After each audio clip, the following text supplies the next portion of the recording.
सो ये वन आपका बहुत-बहुत स्वागत है हमारे यूट्यूब चैनल स्टडी पॉइंट बनाने में। तो गाइस आप लोगों के लिए नागरिकता से संबंधित प्रश्न बनाना जो आप सभी स्टूडेंट के लिए बहुत ज़्यादा इम्पोर्टेंट है। ये गवर्नमेंट एग्जाम के लिए तो इम्पोर्टेंट नहीं है, बट अगर आप बैंकिंग का प्रिपरेशन कर रहे हैं तो उनके लिए भी ये बहुत ज़्यादा इम्पोर्टेंट है। इनफैक्ट ये हर स्टूडेंट के लिए बहुत ज़्यादा इम्पोर्टेंट है, क्योंकि ये नागरिकता से संबंधित प्रश्न है। यानी कि भारत के नागरिक होने के नाते आपको इन सारी चीज़ों का ध्यान रखना चाहिए। इसीलिए अगर आप किसी भी एग्जाम का प्रिपरेशन कर रहे हैं तो आप इस वीडियो को जरूर देखिए, क्योंकि ये बहुत ज्यादा इम्पोर्टेंट प्रश्न है और आप सभी के लिए इम्पोर्टेंट है, क्योंकि ये नागरिकता से संबंधित प्रश्न है। एंड जितने भी लोग गवर्नमेंट एग्जाम का प्रिपरेशन कर रहे हैं उनसे मेरी बस इतनी ही रिक्वेस्ट है कि अगर आप किसी भी गवर्नमेंट एग्जाम का प्रिपरेशन कर रहे हो, एसएससी जीडी का कर रहे हो या एसएससी का कर रहे हो या बीपीएससी का कर रहे हो, या फिर आप कोई भी स्टेट लेवल के एग्जाम का प्रिपरेशन कर रहे हो, तो ये आप सभी के लिए बहुत ज्यादा इम्पोर्टेंट है कि प्लीज नोट जरूर बनाइएगा, क्योंकि नोट बहुत ज्यादा इम्पोर्टेंट होता है। जब आप रिविजन करेंगे उस वक्त आपको पता चलेगा कि आपको कितना ज्यादा क्वेश्चन जो है और कितनी ज्यादा चीजें जो है वो आपके लिए क्लियर आउट हुई है।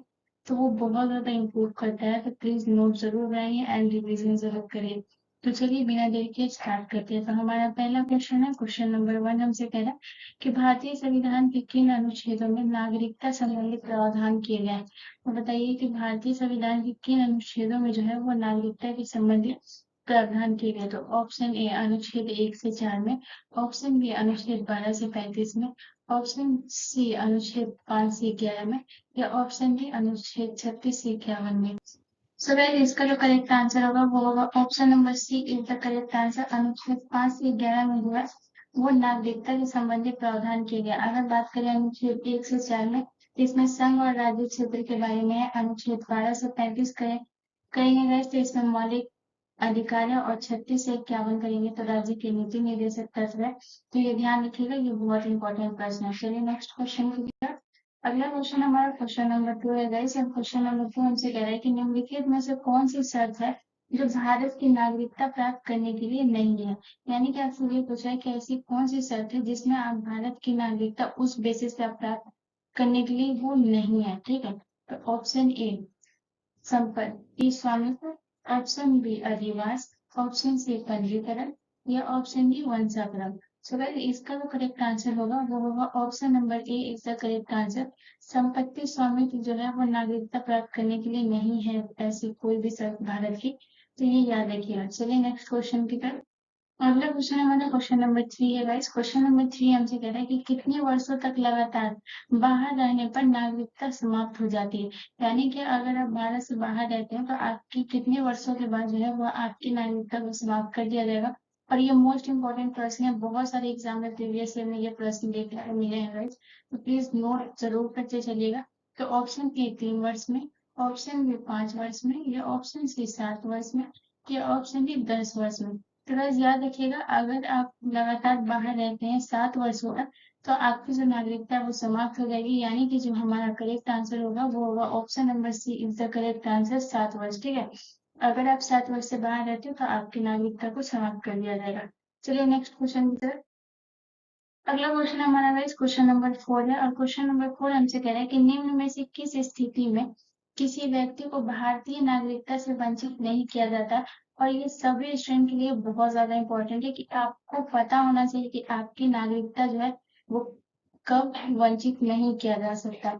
ऑप्शन ए निर्वाचन के दौरान, ऑप्शन बी आपातकाल के दौरान, ऑप्शन सी युद्ध के दौरान, या ऑप्शन डी उपयुक्त सभी। तो गाइस याद रखिएगा, चाहे आप निर्वाचन के दौरान हो या आपातकाल के दौरान हो या फिर युद्ध के दौरान हो, आप जो है आपकी जो नागरिकता है वहां से वंचित नहीं किया जा सकता। ठीक है, तो इसका करेक्ट आंसर होगा option number D is the correct answer, उपयुक्त सभी। ठीक है, तो हमारा डी जो है वो करेक्ट आंसर हो जाएगा। ध्यान रखिएगा, आपकी नागरिकता जो है चाहे आपातकाल ही क्यों ना जाए, आपको जो है भारतीय नागरिकता से वंचित नहीं किया जा सकता, या फिर कितना भी युद्ध हो जाए। चलिए नेक्स्ट क्वेश्चन की तरफ। अगला क्वेश्चन हमारा क्वेश्चन नंबर 5 है गाइस। और क्वेश्चन नंबर 5 हमसे कह रहा है कि भारतीय संविधान में नागरिकता के प्रावधान कब लागू है।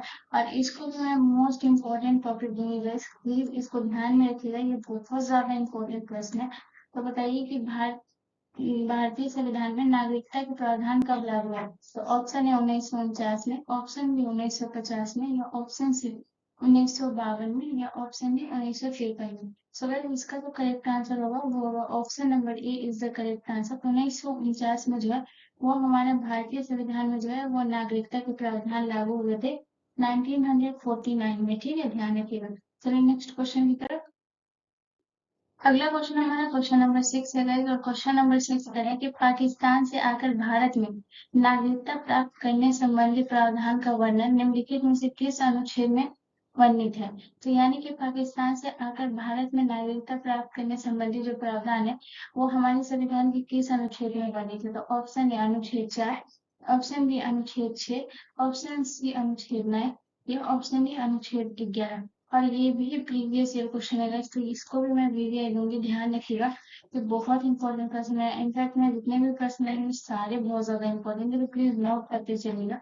सो गाइस इसका जो करेक्ट आंसर होगा वो होगा option number B is the correct answer. अगर पाकिस्तान से आकर भारत में नागरिकता प्राप्त करने संबंधी जो प्रावधान दिया गया है, अगर कोई व्यक्ति आकर उसको प्राप्त करना चाहता है तो उसका जो वर्णन है वो अनुच्छेद 6 में जो है संविधान के अनुच्छेद में वर्णित है, ठीक है दोस्तों। चलिए नेक्स्ट क्वेश्चन। अगला क्वेश्चन हमारा क्वेश्चन नंबर 7 है गाइस, और क्वेश्चन नंबर 7 कह रहा है कि नागरिकता प्राप्त करने के लिए शर्तें निर्धारित करने वाला सक्षम निकाय जो है वो कौन सा। यानी कि जो नागरिकता प्राप्त करने के लिए आपके लिए जो शर्तें निर्धारित जो करने वाला एक निकाय है, जो सक्षम निकाय है, वो आपका कौन सा है। तो ऑप्शन ए संसद, ऑप्शन बी चुनाव आयोग, ऑप्शन सी राष्ट्रपति, या ऑप्शन डी विधानसभा। सो गाइस इसका करेक्ट आंसर होगा वो होगा option number A is the correct answer. यानी कि नागरिकता प्राप्त करने के लिए शर्तें निर्धारित करने वाला जो सक्षम निकाय है वो हमारा संसद है। ध्यान रखिएगा, बहुत लोगों को लगता है कि जैसे राष्ट्रपति करता है, बट नहीं, संसद करता है। चलिए नेक्स्ट क्वेश्चन की तरफ। अगला क्वेश्चन हमारा क्वेश्चन नंबर 8 है गाइस, और क्वेश्चन नंबर 8 हमसे कह रहे हैं कि भारतीय संविधान निम्नलिखित में से कौन सी नागरिकता प्रदान करता है। तो हमारा जो भारत का संविधान है वो कौन सी नागरिकता प्रदान करता है। तो ऑप्शन ए दोहरी नागरिकता, ऑप्शन बी एकल नागरिकता, ऑप्शन सी उपयुक्त दोनों, या ऑप्शन डी इनमें से कोई नहीं। सो गाइस इसका जो करेक्ट आंसर होगा वो होगा option number B is the correct answer, एकल नागरिकता, ठीक है। भारतीय संविधान में जो है नागरिकता प्रदान करता है वो हमारा एकल नागरिकता है, ठीक है, ध्यान रखिएगा हमारे संविधान में। चलिए नेक्स्ट क्वेश्चन की तरफ। अगला क्वेश्चन हमारा क्वेश्चन नंबर 9 है गाइस, और क्वेश्चन नंबर 9 हमसे कह रहा है कि भारत में एकल नागरिकता की अवधारणा जो है वो अपनाई गई है। तो हमारे संविधान में कहीं ना कहीं से कुछ लिया गया है, जो हमारे संविधान में बहुत सारे देशों में जो अच्छी अच्छी चीजें हैं हमारे देश में दूसरे देशों से ली गई है हमारे देश में। तो बताइए कि जो एकल नागरिकता की अवधारणा है वो अपनाई गई थी कहाँ से। तो ऑप्शन ए कनाडा से, ऑप्शन बी फ्रांस से, ऑप्शन सी इंग्लैंड से, या ऑप्शन डी यूएसए से। सो गाइस ये भी बहुत ज्यादा इंपॉर्टेंट है, ये भी मोस्ट इंपॉर्टेंट क्वेश्चन है गाइस, तो ध्यान रखिएगा, ये बहुत ज्यादा इंपॉर्टेंट प्रश्न है, ठीक है। इस तरह के प्रश्न आपको देखने को मिलेंगे। सो इसका करेक्ट आंसर होगा option number C is the correct answer. यानी कि भारत में जो है एकल नागरिकता की अवधारणा अपनाई गई है वो इंग्लैंड से अपनाई गई है, ठीक है। तो हमारा करेक्ट आंसर हो जाएगा इंग्लैंड। चलिए नेक्स्ट क्वेश्चन की तरफ। सो गाइस आज का हमारा आखिरी प्रश्न है, और ये इतना जो मैं टॉप 10 लेकर आई हूँ यहाँ से आपका एक भी प्रश्न नहीं छूटेगा, और इतना ही प्रश्न है जो नागरिकता से संबंधित प्रश्न आते हैं गाइस। तो प्लीज ध्यान रखिएगा, इसका नोट जरूर बना लीजिएगा एंड रिविजन जरूर करिएगा।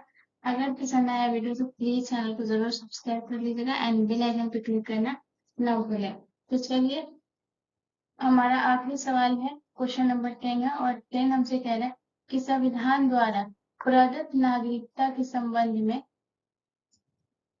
संसद ने एक व्यापक नागरिकता अधिनियम कब बनाया। तो ये जो नागरिकता अधिनियम जो है संविधान द्वारा प्रदत्त नागरिकता के संबंध में जो नागरिकता अधिनियम है वो कब बनाया गया। ऑप्शन है 1950 में, ऑप्शन बी 1955 में, या ऑप्शन सी 1960 में, या ऑप्शन डी 1970 में। सो गाइस इसका जो करेक्ट आंसर होगा वो होगा option number B is the correct answer.